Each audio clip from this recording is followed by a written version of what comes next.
در نهفته ترین باغها دستم میوچید و اینک شاخه نزدیک از سر انگشتم پروا مکن.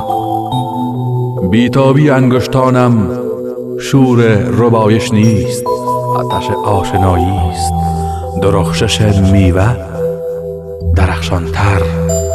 وسوسه چیدن در فراموشی دستم پوسید، دورترین آب ریزش خود را براهم فشاند، پنهانترین سنگ سایش را به پایم ریخت و من شاخه نزدیک از آب گذشتم، از سایه به در رفتم غرورم را بر ستیر عقاب آشیان شکستم و اینک در خمیرگی فروتنی به پای تو ماندم. خم شو شاخه